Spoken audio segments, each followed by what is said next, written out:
Tras la muerte de Otón, Aulo Vitelio entró en Roma no como un príncipe, sino como un conquistador extranjero. Sus legiones del Rin, salvajes y arrogantes, marcharon por las calles de la capital con las espadas desenvainadas, aterrorizando a la población. Vitelio, el tercer emperador del año, se instaló en el palacio y se dedicó a lo único que realmente le importaba, comer. Su reinado se convirtió instantáneamente en una leyenda de excesos grotescos, gastando el tesoro imperial en banquetes que duraban días enteros mientras sus soldados saqueaban la ciudad a su antojo. Vitelio creía que la guerra había terminado. Había derrotado a Otón en la primera batalla de Bedriacum y no veía más amenazas. Disolvió la guardia pretoriana, que había apoyado a Otón, y la reemplazó con sus propios hombres del Rin. Envió a las legiones derrotadas del Danubio de vuelta a sus fronteras, creyendo que, al estar lejos y dispersas, ya no representaban un peligro. Fue un error de cálculo monumental. No entendía la psicología del soldado romano, había humillado a las legiones del Danubio, pero no las había destruido. Mientras Vitelio engordaba en Roma, la disciplina de su ejército se pudría. Sus generales, Fabio Valente y Aulo Cecina, los arquitectos de su victoria, se volvieron celosos el uno del otro y comenzaron a conspirar. Los soldados, acostumbrados al clima frío del Rin, empezaron a enfermar y morir en el calor sofocante del verano italiano y la insalubridad de los campamentos urbanos. El ejército que había conquistado el imperio se estaba disolviendo en una turba de borrachos y enfermos. El emperador vivía en una burbuja de negación. Se negaba a escuchar cualquier noticia sobre movimientos de tropas en el este. Cuando los mensajeros traían rumores de rebelión, Vitelio los ejecutaba o los ignoraba, prefiriendo centrarse en el menú de su siguiente festín. Creía que el mundo estaba cansado de guerra y que nadie se atrevería a desafiar el poder de las legiones germánicas. Pero el mundo no estaba cansado, estaba furioso. Lejos de Roma, en las fronteras, el resentimiento crecía. Las legiones de Vitelio se comportaban como ocupantes en su propio imperio. Y en el este, bajo el sol abrasador de Judea, un general veterano y pragmático, que había sido enviado por Nerón para aplastar una revuelta judía, estaba observando el caos en Roma con ojos calculadores.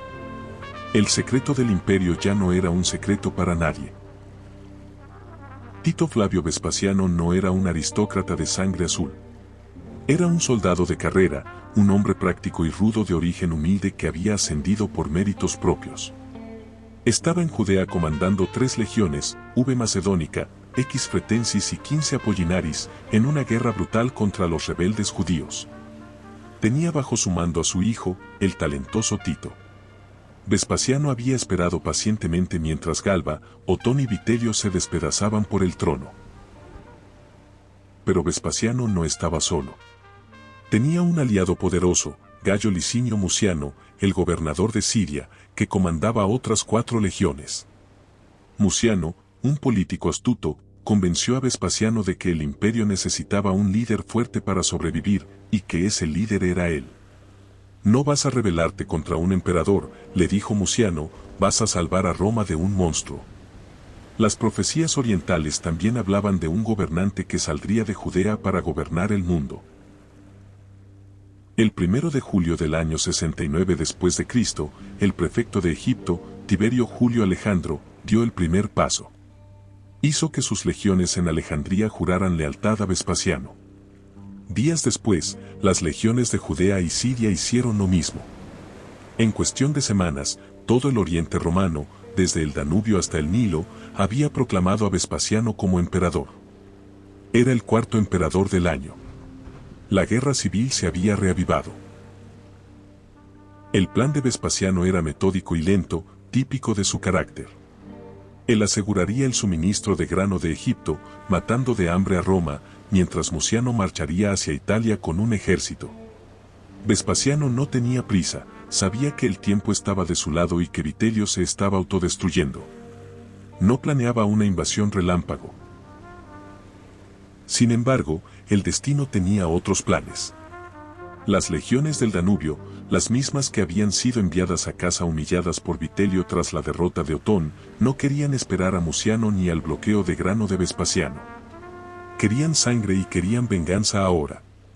Y encontraron al líder perfecto para su furia, un general de legión en Panonia llamado Marco Antonio Primo. Marco Antonio Primo es uno de los personajes más fascinantes y peligrosos de la historia romana. No era un noble virtuoso, era un pícaro. Había sido condenado por falsificación durante el reinado de Nerón y expulsado del Senado, pero Galba lo había reinstaurado y le había dado el mando de la Legio 7 Galbiana en Panonia.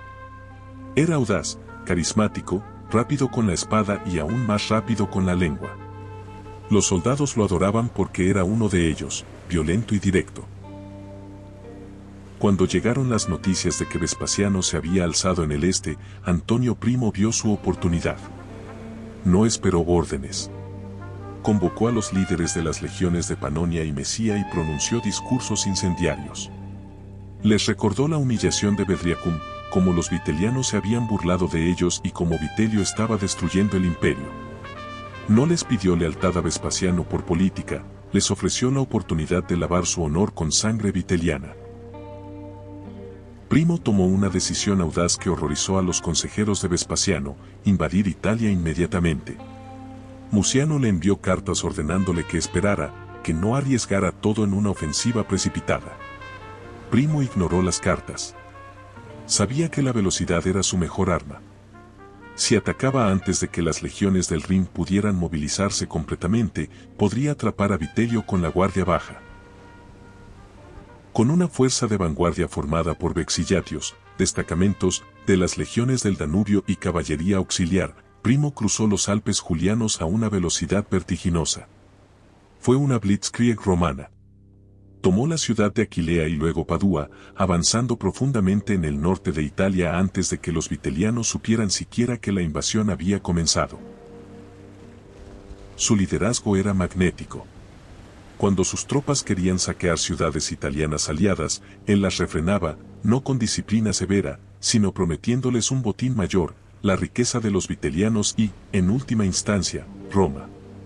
Antonio Primo se convirtió en la punta de lanza de la causa de Vespasiano, un general rebelde luchando por un emperador que ni siquiera le había dado permiso para atacar. En el bando de Vitelio, la situación pasó de la complacencia al pánico.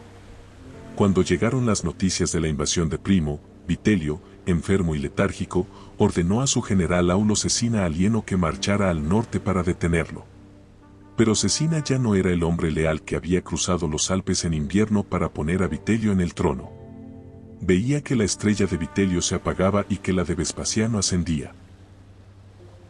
Cecina marchó al norte con un ejército formidable, teóricamente superior a las fuerzas de Primo. Llegó a la zona del río Po y acampó cerca de Cremona y Ostiglia. Tenía la ventaja numérica y posicional. Podría haber aplastado a la vanguardia de Primo si hubiera atacado de inmediato.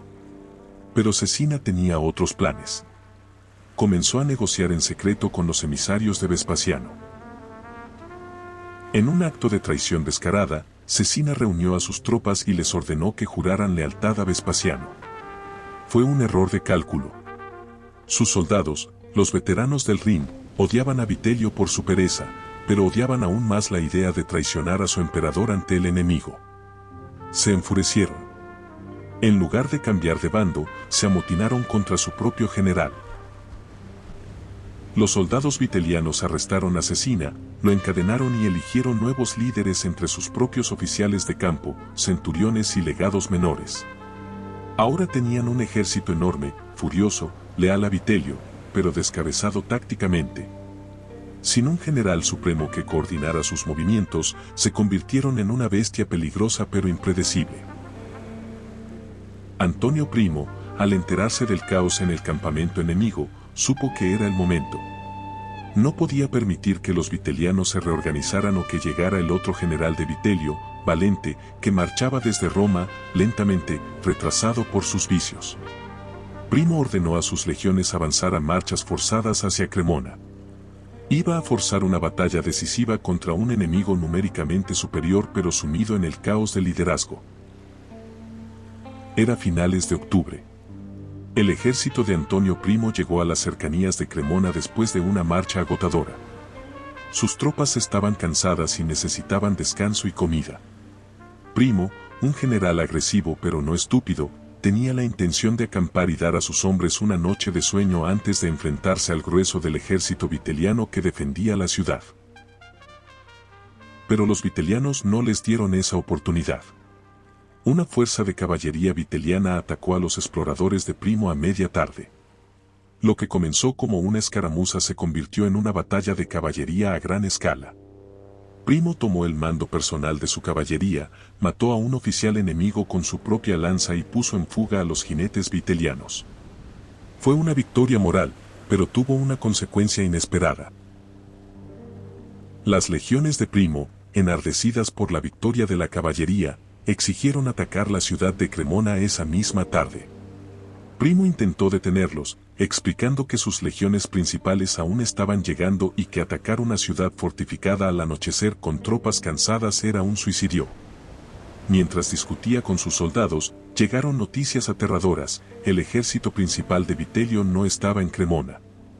Había salido de la ciudad y estaba marchando hacia ellos por la vía Postumia, listo para la batalla.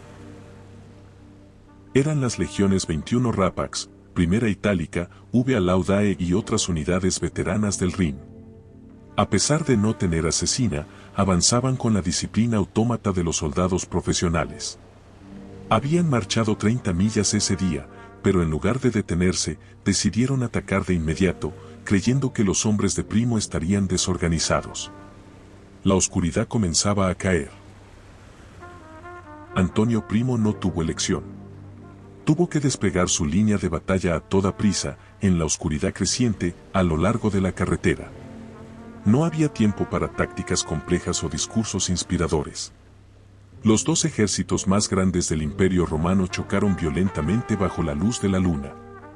La segunda batalla de Bedriacum, una pesadilla nocturna de confusión y matanza, había comenzado. La lucha estalló con una ferocidad inaudita. No había formaciones claras, ni maniobras elegantes. Era una pelea de bar, pero con 40.000 hombres armados con gladius y escudos pesados. La oscuridad anuló la ventaja de la experiencia. Los veteranos no podían ver las señales de sus centuriones, los reclutas luchaban a ciegas. En la confusión, las contraseñas y los gritos de guerra se mezclaban, y no era raro que unidades amigas se atacaran entre sí en el pánico de la noche. Sin embargo, la naturaleza intervino a favor de los flebios de Antonio Primo. La luna salió por el este, a las espaldas del ejército del Danubio. Para los soldados de Vitelio, que miraban hacia el este, la luna era una luz cegadora en sus ojos. Pero lo peor eran las sombras. La luz de la luna proyectaba las sombras de los soldados flebios mucho más adelante de donde realmente estaban. Esto creó un efecto óptico mortal. Los vitelianos, creyendo que el enemigo estaba más cerca debido a las largas sombras, lanzaban sus jabalinas, demasiado pronto. Las jabalinas caían inofensivamente en el suelo vacío frente a las líneas flebias. Por el contrario, los hombres de Primo, con la luna iluminando perfectamente a sus objetivos, lanzaban sus proyectiles con una precisión devastadora, diezmando las filas enemigas antes del choque cuerpo a cuerpo. Antonio Primo demostró por qué era el alma de esta rebelión. No se quedó en la retaguardia. Cabalgó a lo largo de la línea de batalla, exponiéndose al peligro, gritando a sus hombres por sus nombres, insultando a los cobardes y alabando a los valientes. Cuando vio que una de sus legiones vacilaba y algunos hombres intentaban huir, mató a un portaestandarte que se retiraba, agarró el estandarte él mismo y cargó contra el enemigo, obligando a sus hombres a seguirlo por pura vergüenza. La batalla se prolongó hora tras hora, un molino de carne interminable. Los hombres resbalaban sobre la sangre y los cadáveres que no podían ver. Las máquinas de artillería, balistas y onagros, disparaban a ciegas hacia la masa de hombres. En un momento trágico, un soldado mató a un enemigo en combate singular y, al despojarlo de su armadura, descubrió que había matado a su propio padre, que luchaba en una legión del bando contrario. La guerra civil había alcanzado su punto más bajo de horror. Después de horas de carnicería, el cielo comenzó a clarear. El agotamiento era total en ambos bandos, pero ninguno cedía. Las legiones de Vitelio, a pesar de no tener un comandante supremo, luchaban con una tenacidad admirable, manteniendo la línea contra los asaltos de Primo. La batalla estaba en un punto muerto sangriento. Fue entonces cuando ocurrió un evento extraño, producto de la cultura multicultural del imperio, que cambió el curso de la historia. En el ejército de Antonio Primo luchaba la Legio III Gallica. Esta legión había servido durante años en Siria, en el este, y sus soldados habían adoptado ciertas costumbres orientales. Una de ellas era saludar al sol naciente cada mañana, una práctica vinculada al culto de Sol Invictus o Mitras. Cuando los primeros rayos del sol rompieron el horizonte a sus espaldas, los soldados de la tercera, por instinto y hábito, se giraron hacia el este, golpearon sus escudos y lanzaron un gran grito de saludo al sol. Los vitelianos, agotados y nerviosos, malinterpretaron completamente este gesto. No sabían nada de costumbres sirias. Al oír el grito triunfal y ver a los enemigos saludando hacia atrás, asumieron lo peor, pensaron que los flavios estaban saludando a los refuerzos. Creyeron que el ejército de Muciano había llegado finalmente al campo de batalla. El rumor se extendió como la pólvora por las filas vitelianas: han llegado refuerzos. Estamos rodeados. El miedo, que no había podido penetrar sus armaduras durante la noche, rompió su moral con la luz del día. La cohesión de las legiones del Rin, que había resistido todo, comenzó a fracturarse. Unas pocas unidades empezaron a retroceder, y el pánico es contagioso. Antonio Primo, viendo la vacilación, ordenó una carga general final. Lanzó todo lo que le quedaba contra el centro viteliano. La línea se rompió. La retirada ordenada se convirtió rápidamente en una huida desordenada. Decenas de miles de soldados vitelianos dieron la espalda y corrieron desesperadamente hacia la seguridad de su campamento fortificado y las murallas de la ciudad de Cremona, dejando la vía Postumia sembrada de cadáveres. Los vitelianos lograron refugiarse en su inmenso campamento fortificado situado fuera de las murallas de Cremona. Era una posición formidable, rodeada de altos terraplenes y fosos profundos. Los soldados de Primo, eufóricos por la victoria en campo abierto pero exhaustos tras luchar toda la noche, llegaron ante las murallas. Los oficiales de Primo sugirieron detenerse, descansar y traer máquinas de asedio para un ataque metódico. Pero Antonio Primo conocía a sus hombres. Sabía que funcionaban con adrenalina y codicia, no con disciplina. Si se detenían ahora, el agotamiento y el frío los paralizarían. Señaló hacia la rica ciudad de Cremona, visible detrás del campamento, y les prometió que si tomaban el campamento, la ciudad sería suya. La promesa de saqueo inyectó nueva energía en sus piernas cansadas. El asalto al campamento fue brutal. Los flavios formaron la testudo, formación de tortuga, para protegerse de la lluvia de proyectiles que caía desde las murallas. Los vitelianos, sabiendo que no habría piedad, lucharon desesperadamente. Las rampas se llenaron de muertos, pero la superioridad moral de los flavios era imparable. Finalmente, lograron derribar una de las puertas y las legiones del Danubio irrumpieron en el interior. La masacre dentro del campamento fue total. La resistencia organizada colapsó.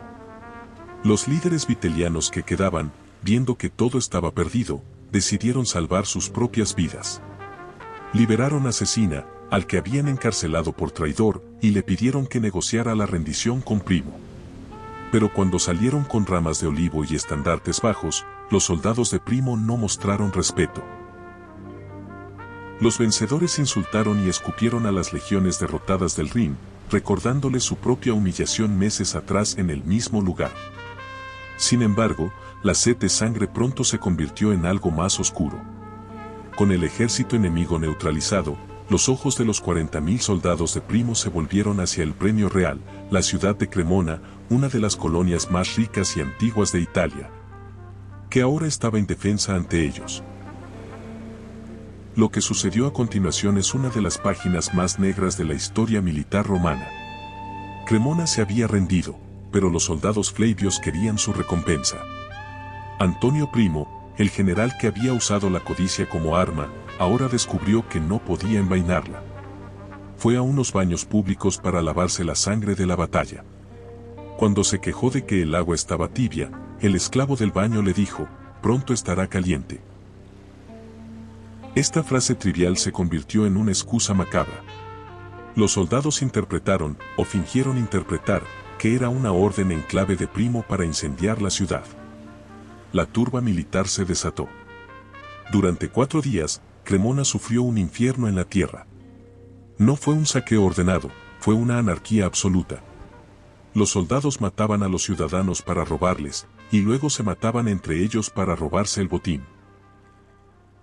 Templos antiguos fueron profanados, mujeres y niños fueron violados y esclavizados, y los ricos comerciantes fueron torturados para que revelaran dónde escondían su oro. Finalmente, prendieron fuego a los edificios. El fuego, alimentado por la madera y los almacenes de grano, consumió la ciudad entera. Cremona, una ciudad que había prosperado durante siglos, fue reducida a cenizas y escombros. Tácito cuenta que, cuando el humo finalmente se disipó, el único edificio que quedaba en pie era el templo de Mefitis, la diosa de los vapores venenosos y las pestilencias. Era un símbolo adecuado para la victoria de Antonio Primo. La destrucción de una ciudad romana aliada por un ejército romano conmocionó a todo el imperio y manchó para siempre la reputación de Primo. Vespasiano, cuando se enteró más tarde, quedó horrorizado. Aunque la victoria aseguraba su trono, la brutalidad con la que se había conseguido era una vergüenza política. Pero el daño estaba hecho. La segunda batalla de Bedriacum había decidido la guerra, y el camino a Roma estaba abierto. Solo quedaba un último obstáculo, el propio Vitelio. Con su ejército destruido y Cremona en ruinas, el reinado de Vitelio colapsó. Antonio Primo cruzó los Apeninos y marchó sobre Roma. Vitelio intentó negociar, intentó abdicar, e incluso intentó huir, pero la plebe romana y sus propios soldados restantes se lo impidieron, forzándolo a enfrentar su destino. La lucha final no fue en un campo de batalla, sino en las calles de la propia Roma, una lucha casa por casa que terminó con el incendio del templo de Júpiter en el Capitolio. Cuando las tropas de Primo finalmente tomaron la ciudad, Vitelio fue encontrado escondido en la casa del portero del palacio, aterrorizado, habiendo atrincherado la puerta con un colchón y un perro. Fue arrastrado a la calle, medio desnudo y con una soga al cuello. La multitud que una vez lo había aclamado ahora le lanzaba basura y excrementos, burlándose de su obesidad y de su cara enrojecida por el vino. Fue llevado a las escaleras Monías, el lugar tradicional de las ejecuciones. Allí, fue torturado lentamente y finalmente asesinado a golpes. Su cuerpo fue arrastrado con ganchos y arrojado al río Tíber, negándole cualquier entierro. Tenía 57 años. Había reinado menos de 8 meses. Con su muerte, el año de los 4 emperadores llegó a su sangriento final. Vespasiano llegó a Roma meses después, trayendo orden y estabilidad.